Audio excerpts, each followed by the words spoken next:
各位同學大家好吓，咁咧今日咧就講呢個 base conversion，咁啊2013年嘅 DSE 題目第33題，咁啊都係16進制題目，咁所以我哋又比較快少少講。咁啊嗱，今次咧就你見到個答案咧17272，跟住就15，即係14、15啦。咁啊其實咧你問我咧，即係實戰咧，即係就咁睇個 E 剖咗先啦。咁啊當然啦，你自己本身都要熟16進制啦。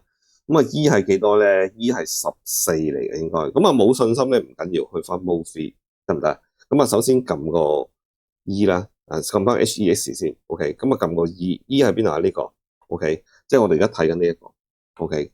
咁一撳，咁啊轉翻10進制，咁啊14嚟嘅。咁14，所以咧呢兩個都 fail 咗啦，即係都唔使做。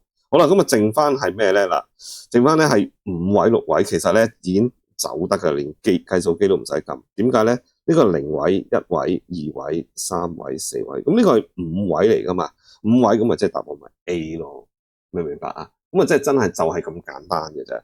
咁如果你話我唔信邪喎，要試埋喎，咁啊嗱，睇埋個11啦，好冇？嗱，我哋轉翻 HEX，即係我哋睇呢一個，睇下係咪17啊嗱。咁其實咧你即係可以撳機咧，就係撳呢個嘅啫。OK，咁啊11啦。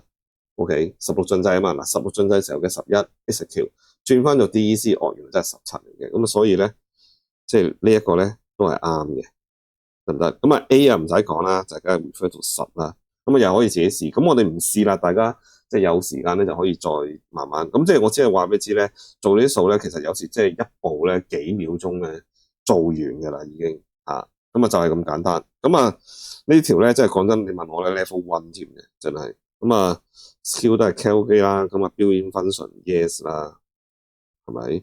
咁啊，呢啲冇啦，全部都啊，咁啊，suggestion 都係 cal 機噶啦，OK 啊，咁啊，其實呢個咧都唔使 cal 機咁滯啊，common sense 就咁數就得噶啦，啊，咁啊好啦，咁啊基本上係咁多啦，13年，咁啊今日講住咁多先，拜拜。